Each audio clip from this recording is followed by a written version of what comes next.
جمال الوجود بذكر الإله وتصفو الحياة. بسم اللہ الرحمن الرحیم نحمدہ ونصلی علی رسولہ الکریم.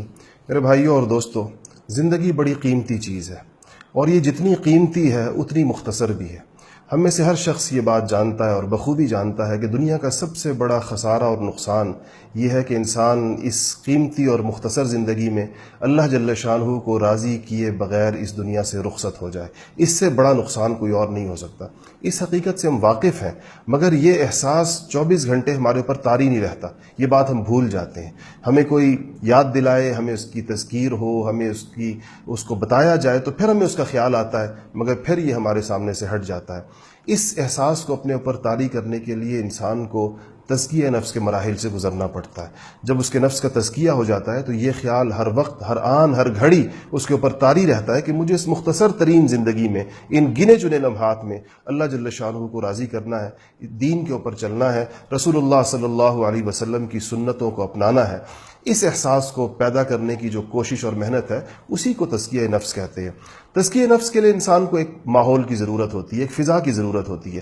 آج ہم جیسی زندگی گزار رہے ہیں جس سے ہم قطعی مطمئن نہیں ہیں، جو گناہوں کی اور معصیتوں کی اور نافرمانیوں کی زندگی ہے، جو نفس اور شیطان کے رستے پر چلنے کی زندگی ہے، تو آپ دیکھیں گے کہ ہمیں اس زندگی پر ہمارے ماحول نے مجبور کیا ہوا ہے. ہماری فضا ایسی بنی ہوئی ہے، چاروں طرف مناظر ایسے موجود ہیں جو ہمیں ان انچاہی راہوں کے اوپر چلا رہے ہیں. اگر ہم اس زندگی پر آنا چاہیں جیسی زندگی کا ہم سے مطالبہ کیا گیا ہے تو ہمیں اس کے لیے سب سے پہلے اپنے اچھے ماحول کا انتخاب کرنا ہوگا، ایک درست ماحول کا انتخاب کرنا ہوگا. ہماری بڑی یہ خوش قسمتی اور سعادت ہے کہ الحمدللہ اس ملک میں خاص طور پر اور پوری دنیا میں اللہ جل شانہ نے مسلمانوں کی اور انسانوں کی ہدایت کے مختلف اسباب پیدا فرمائے ہیں. کہیں نہ کہیں ایسے ماحول ضرور موجود ہیں کہ جہاں پر انسان جائیں اور وقت گزاریں تو ان کے اوپر اس کے مثبت اثرات مرتب ہوتے ہیں. ایسی ہی ایک فضا اور ایسا ایک ماحول دارالایمان والتقویٰ کے مراکز میں پوری دنیا کے اندر پیدا کرنے کی کوشش کی جا رہی ہے. الحمدللہ دارالایمان والتقویٰ کے مراکز پاکستان میں بہت ساری جگہوں پر قائم ہو چکے ہیں اور دنیا میں بھی الحمدللہ آہستہ آہستہ قائم ہو رہے ہیں. ان مراکز میں جو تربیت دی جا رہی ہے، جو پیغام دیا جا رہا ہے، اس کا خلاصہ میں آپ کو صرف 2-3 باتوں کی صورت کے اندر عرض کرتا ہوں. پہلی بات یہ کہ ایسے انسان پیدا کیے جائیں جو سنورے ہوئے ہوں. انسانوں کو سنوارنے کی، سدھارنے کی، ان کی اصلاح کرنے کی ایک محنت کی جائے اور اس کے لیے ان کو ایک ماحول فراہم کیا جائے. دوسری بات یہ کہ امت کو جوڑا جائے. امت میں اختلاف اور انتشار بہت بڑھ گیا ہے. لوگ ایک دوسرے سے ناراض ہیں، دل میلے ہیں. ایک ایسے شگاف اور پھٹن پیدا ہو چکی ہے قلوب میں جس نے پوری امت کو مختلف حصوں بخروں میں تقسیم کر دیا ہے.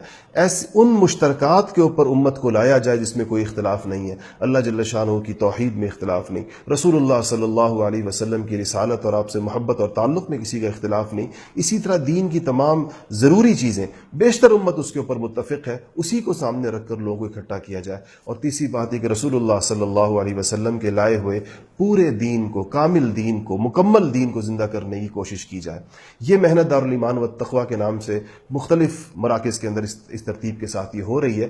اس محنت کا سالانہ اجتماع اکتوبر کی 18، 19، 20 اور 21 کو آ رہا ہے، اور یہ وہ موقع ہے جس کے اوپر سارے لوگ جمع ہوتے ہیں. ایک فضا ہوتی ہے، ایک ماحول ہوتی ہے، اعمال کا ماحول ہوتا ہے، اور عبادت کی اور رونے دھونے کی اور اللہ جل شانہ کو راضی کرنے کی اور امت کو جوڑنے کی، لوگوں کے درمیان محبتیں پیدا کرنے کی کوشش ہوتی ہے.